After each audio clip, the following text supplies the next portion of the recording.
Welcome to the first episode of the second season of The First Experience, a series where we invite various alumni of the first robotics program to talk about their journey and what they have learned through robotics. We also encourage you to go watch season 1 of this, which is linked in the description, which will help you gain important context for this video. Hope you enjoy. So do you want to introduce yourself? Yeah, my name is Melody, and I did first robotics for about 11 years. I started in junior FLL, then I went to FLL, and then I ended in FTC. And in the fall, I'll be a freshman at Berkeley. Okay. So how did you get into FTC or just first in general? And how would you describe yourself before you went into that experience? So I started first in the second grade, and originally all of the team members were in my neighborhood. So that's kind of how we all knew each other, as our coach assembled like the team from our neighborhood. Before I started first, I think I was more shy than I think I probably am now. And I think I was so young, but I don't think I really had a lot of passion in a specific area. Whereas now I think I definitely am more interested in like the STEM field, and that's what I want to pursue in the future as well. Okay. So what would you say was your most memorable moment in FTC in the many years you've done it? I think my most memorable moment was probably going to Switzerland with my team. So in October of 2022, I believe, October of 2022, we went to Switzerland to represent the US at the First Global Challenge, and I think that was really exciting for all of us, just getting to speak to a ton of really cool people and be able to represent the country. I think is something really memorable for all of us. Yeah, so y'all went to Switzerland for First Global, right? So can you just like explain it to the audience who might not know what it is? Like just explain what it is and what y'all did for it? Yeah, so First Global, a lot of people call it like the Olympics of robotics, but there's basically one national team representing each country. So we were selected to represent the US for 2021 and 2022. There's over 180 nations competing, and there's like competitions, and there's also kind of a project, and you compete against other teams. Usually it's in a different country every year, just like the Olympics, but yeah. So kind of in that same time frame was also the COVID pandemics. So how would you describe FTC and robotics overall in COVID? So during the pandemic, we still did a lot of stuff, we did a lot of outreach, a lot of stuff related to COVID. We switched to a completely different format. We used to have all in-person meetings, and we switched to completely remote. And we were having meetings every single day online, because at that point, I think school had stopped, so we had meetings every single day. We were discussing what we could do during the pandemic, but I think it was an interesting time too, because I think a lot of the processes on our team became a lot more streamlined, because I think we realized we could do a lot of stuff more efficiently and more online. Yeah. So how do you think COVID impacted how you work together as a team? I think we got a lot better at communicating with each other, because I think before we were good at communicating with each other, but we relied a lot on those in-person meetings. But with the pandemic, you don't have those. So communicating properly, on Zoom, or we use Slack a lot. Yeah. So through Slack was really important for us as well. And what would you say was the most memorable season, or even just your favorite season? Probably the season of my junior year season, because that was the year that we did really well. I also think that was the year where our team grew a lot, and we had our third generation team members really start to be more involved in that season as well. And moving back onto you, how do you think FTC impacted you as a person? I've really mentioned this before, but I think it's given me a lot of direction for what I want to do in the future. Before I did a bunch of things. I was in dance, I was in gymnastics, a lot of things, but doing FTC and robotics definitely gave me a new passion in life, and I've met a lot of people through FTC. Some of the people that I've been on a team with for 11 years now, and we're all really close, so. Yeah. And FTC is a really great experiences, but we all have obstacles along the way. So what would you say was your biggest obstacle? I think for me personally, something that was kind of hard for me was just time management, because when you join a first team, especially as you get older, you are starting to devote a lot of time to the team, and that can be kind of challenging, especially because when I first started FTC, I was still involved in a lot of things outside of robotics, and so that became kind of challenging, and then also just with school as well, and I moved pretty far away from robotics because of my school, so like I would travel like an hour round trip every weekend to go do robotics, so time was really hard, but I think that's also one of the biggest benefits of FIRST, it teaches you a lot of communication and time management. Yeah, and then because of your extensive experience, what would you say to like students joining FTC for the first time? What are some of your recommendations for them?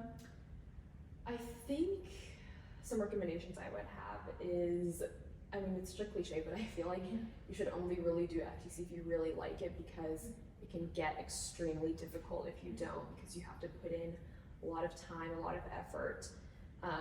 And then also I think having really good mentors and coaches and listening to the experiences they have is really helpful. We have a really great mentoring system and really great coaches on my team, and I think that's really, really beneficial for like any of the new members. Yeah.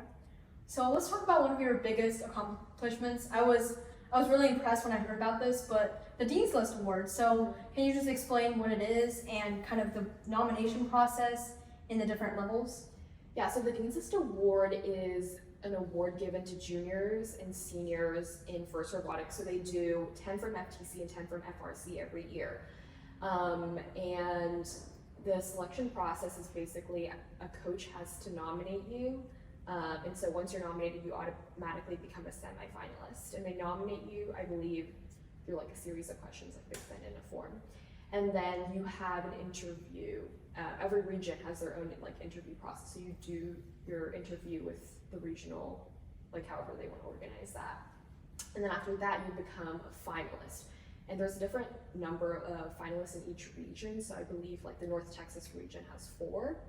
I think it's the same number as the World Advancement slots.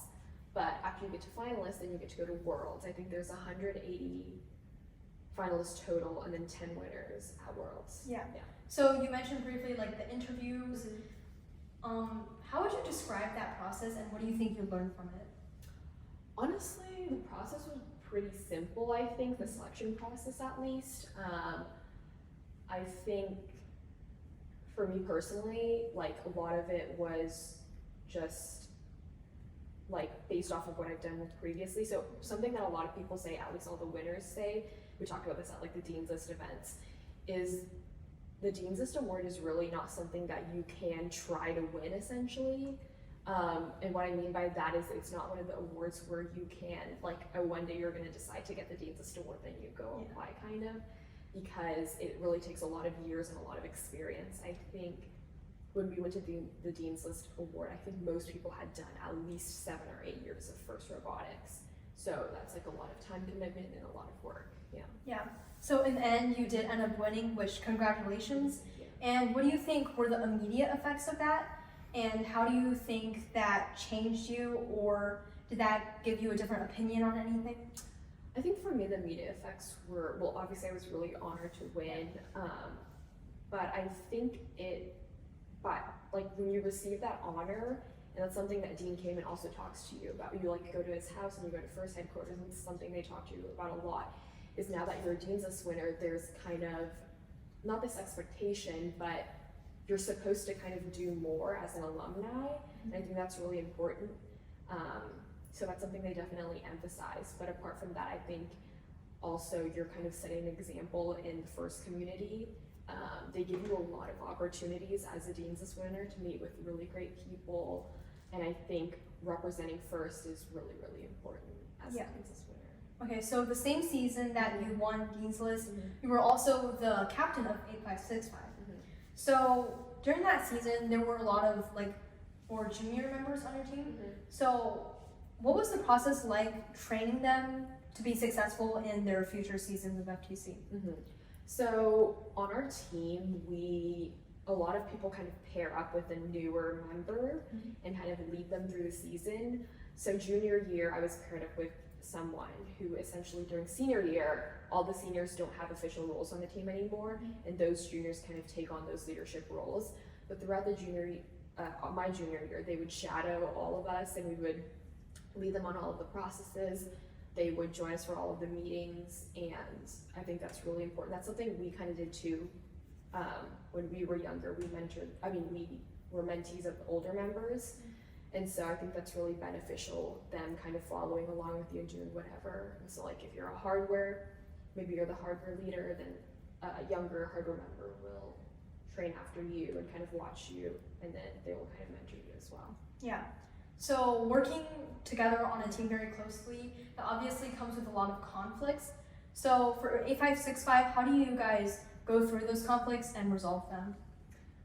I think that we do a lot of discussion. So we have very long meetings and we like to talk about a lot of things. I think we've all gotten really comfortable with explaining our opinions and expressing our side of things without, getting hostile or anything like that. And I think we've learned to be really good at compromise, which is something that's really beneficial to us. Yeah, and lastly, like looking to your future, what do you hope to accomplish in Berkeley and beyond? Well, I'm still trying to be involved in the first community, so I will be coaching an FLL team in California when I go there for college. And then I'm also majoring in something that I think is very reflective of my first experience. So I plan on double majoring in business and EECS, which is electrical engineering computer science. And so a lot of that business part comes from being on this outreach side on the first team, and then also just obviously kind of the technical part as well. So so in Switzerland they had a ton of they call them VIPs basically, but they're executives in large technology companies and people in the political sphere as well. And so I was really lucky. They invited me to be a speaker or a host for their VIP event. So through that, I was able to meet a lot of these executives. There's people from the Bezos Earth Fund, various big companies and organizations like that. And we were able to present our project to a lot of those people and kind of explain, our passion for FIRST and why it's important to us and why essentially their companies should support an organization like FIRST.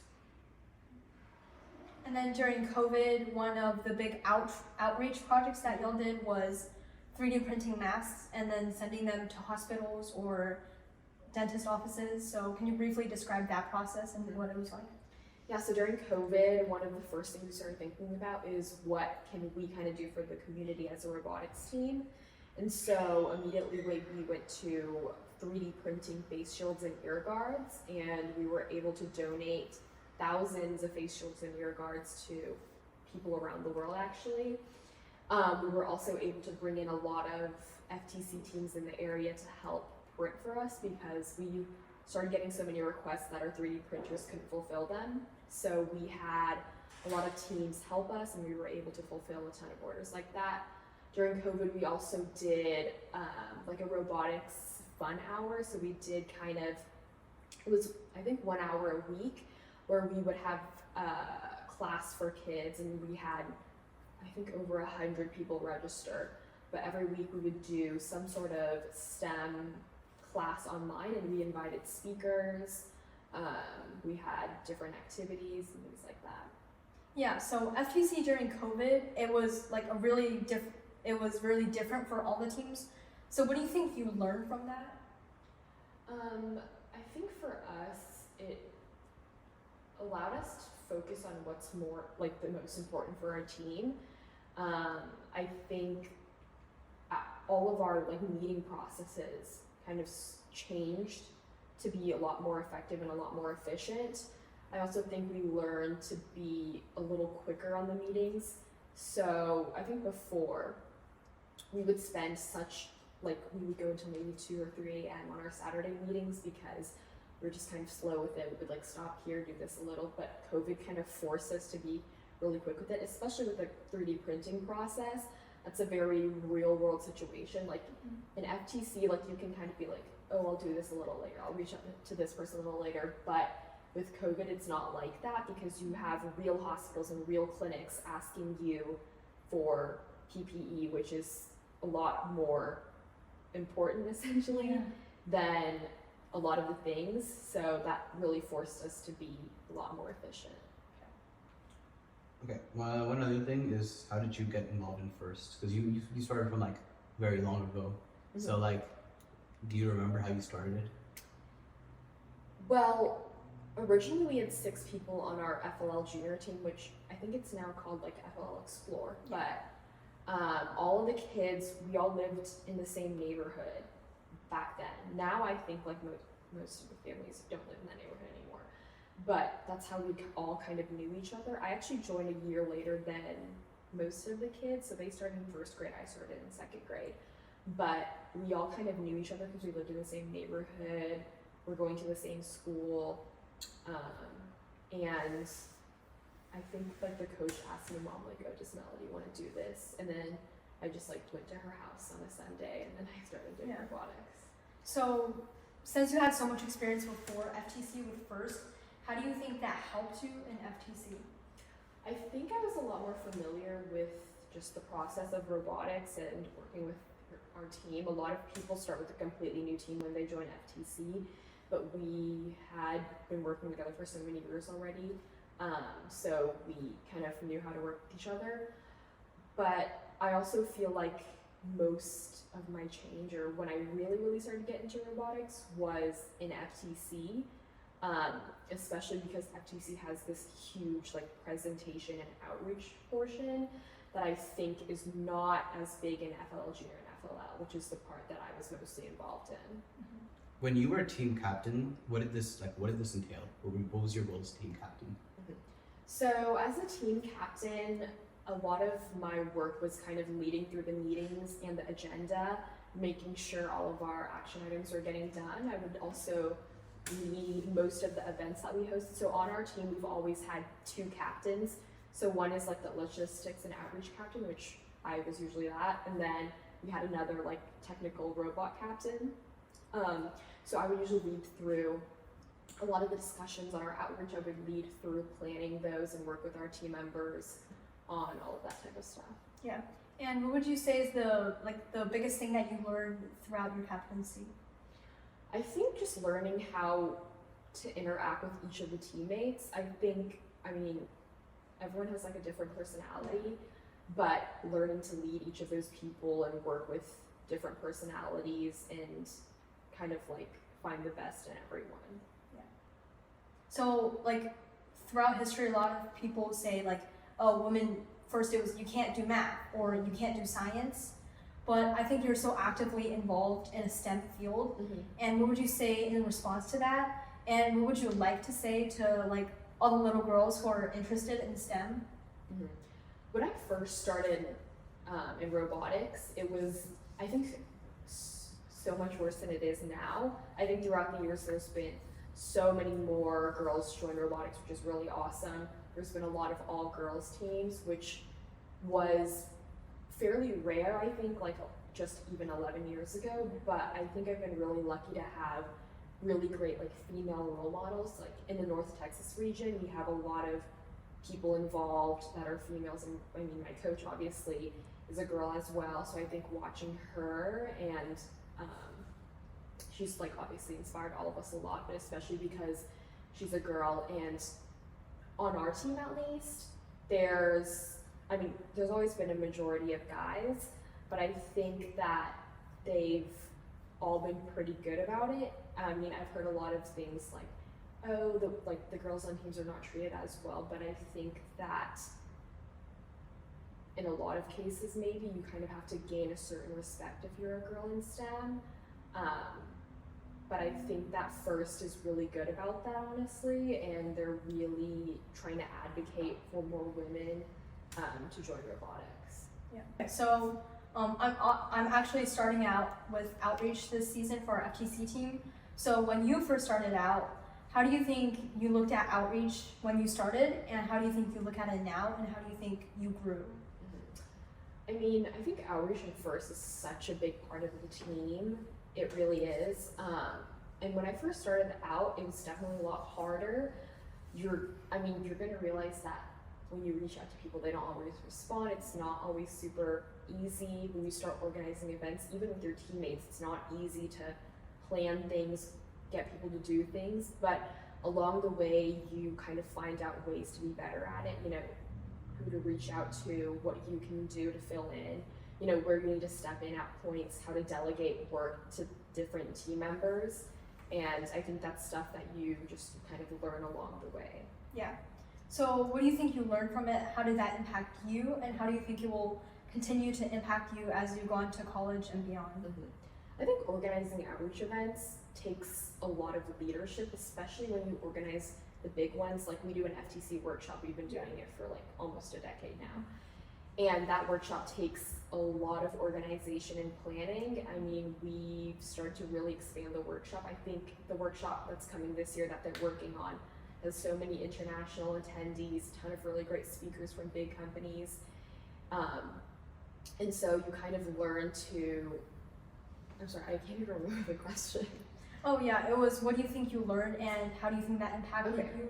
Okay, yeah, so I think I've learned a lot how to organize events and lead my team to do that. I think that becomes really important when you get to these big events, is you can't do everything yourself. Even if there's 3 or 4 people on your team who do outreach, it's really difficult to plan a large scale event with just those people. Yeah. So starting to get all the hardware people involved, the software people involved, it's really a big team effort, and learning how to kind of lead them to do that is really important. Mm-hmm. Yeah, so junior year we won Worlds, and that was the first time we had been to Worlds in a long time, because I think that was the first year after COVID that Worlds happened. But there was I'd been to Worlds before. My first year I went to Worlds was actually in 3rd grade in junior FLL, but that year it was in St. Louis, and now it's moved to Houston. But yeah, it's a much larger competition. I think even now when I go back to Worlds, even when I've been a few times, I'm always so surprised by how competitive it is and how amazing the other teams are, because it's just competition on such a much larger scale essentially, and you meet these teams. And I mean, I think Worlds is truly the place where our team at least learns a ton of stuff, because you're meeting truly the best of the best from every state and every country. And so learning what they're doing for outreach, what they're doing on their robot, that is really beneficial to us. And after we go to Worlds and we learn all that stuff during the summer, we do a lot of research on it. We think about what we can implement in our team and how to just better ourselves. And y'all did end up winning Inspire Award at Worlds, so how exciting was it? Just describe it for us. I mean, it had always been a really big goal of ours. Obviously, I think Inspire World is a goal for a lot of teams, but for us at least, the process at Worlds of doing the callbacks is one of the most intense things I've ever done. You can really kind of tell when you are close to getting Inspire at Worlds, at least that's how I feel. But you can kind of feel that you're getting close because the judges will come and ask you specific questions versus other teams. And they ask really, really deep questions. And some of the questions even feel like they're comparing you and another team. So they'll ask oh, do you guys have this specific thing? Maybe another team had it. So it's really, really intense. But after they had asked a series of those types of questions during the callbacks, I think we kind of knew that maybe we were in the running for some type of award, but we didn't know, obviously, that we would have won Inspire, because we had been to Worlds before, but we didn't win any awards ever. We made it onto a semi-finalist or finalist alliance a few times, but we had never won an award like that, so that was still really surprising for us. Yeah. The moment that y'all won. So the moment that we won Worlds, so they do they do this at a lot of FTC events, but they have a script where they kind of hint to who's won the award. But a lot of the times I feel the scripts can go one way or another, also because there's so many teams at Worlds, you don't know who the script is hinting at. But I think the moment, that I or a lot of the team members realized that we had won, well, leading up to this, we hadn't won anything and we weren't finalists for anything, so we we're kind of like, oh, we just didn't win anything at Worlds. But then they started talking about our team, and they said something about our ecosystem, which is a large part of our outreach, and I think that's kind of when we knew that we had won. We all kind of like looked at each other, and like, I mean, I was crying. I think maybe like a few other team members were crying, but that was obviously a really big deal to us, and that was really, really exciting.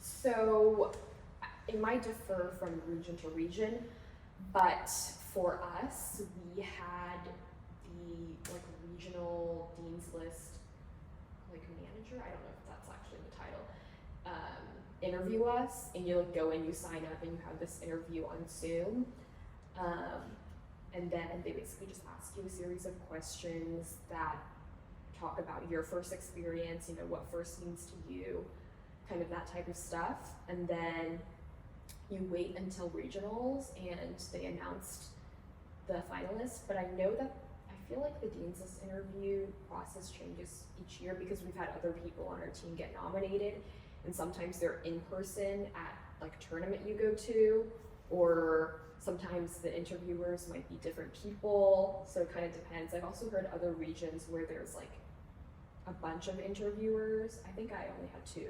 Yeah, I had two. But some people were like, oh, we had like 4 or 5 people. And I believe my year, everyone, all of the semifinalists had the same person, or the same 2 people interview them, but I think that kind of depends on the year. I think that for me and a lot of graduating seniors this year, I think all of us are doing something STEM related. But a lot of those skills that you learn through FTC, whether that's the soft skills like communication, presentation, how to answer questions, or actual technical skills like how to build a robot, how to code a robot, those are things that a lot of people at our age don't necessarily know. So I think just that in itself, you're getting a head start, whether that be in college or your career in the future.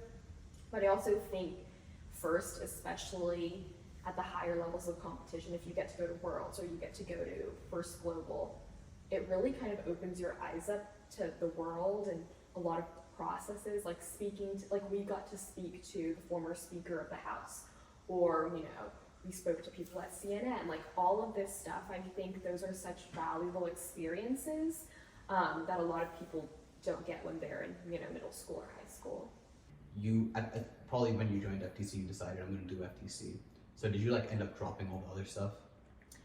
Yeah, I did quit a lot of things to be more dedicated to robotics, but those were things that I was very much willing to quit to spend a lot of time on robotics. I mean, I'm still involved in a ton of things in school, and I went to a pretty like academically rigorous school. So I still had a lot of time outside of robotics, but I did choose to kind of stop a lot of the activities I was involved in to really focus on something that I really enjoyed. How do you know if you're passionate about it?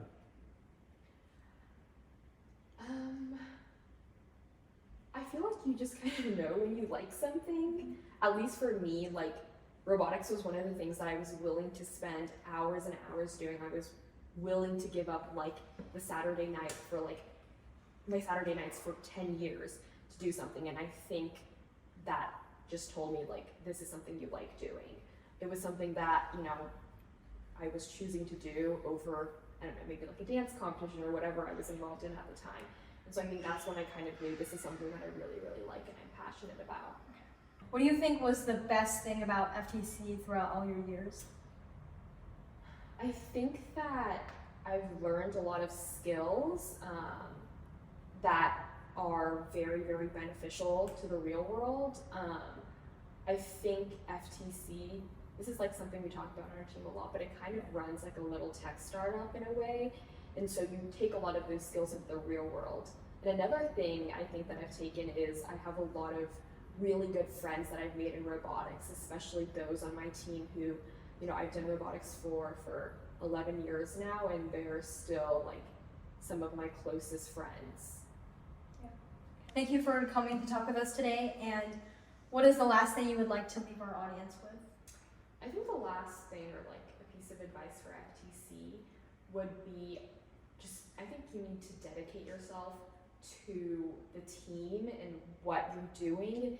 It's easy to get caught up in, you know, all the awards and the competitions, but I think when you're really thinking about, at least for me, the outreach side of things, when you're thinking about the people you're impacting or, you know, the people you're bringing into STEM, I think that's when we started getting really good, is when we were focusing on those types of interactions. So we reached the end of the video. Thanks for watching. Please like, comment, and subscribe if you want to see future videos like this, and feel free to leave a comment for who you think we should do next. Wish you all the best.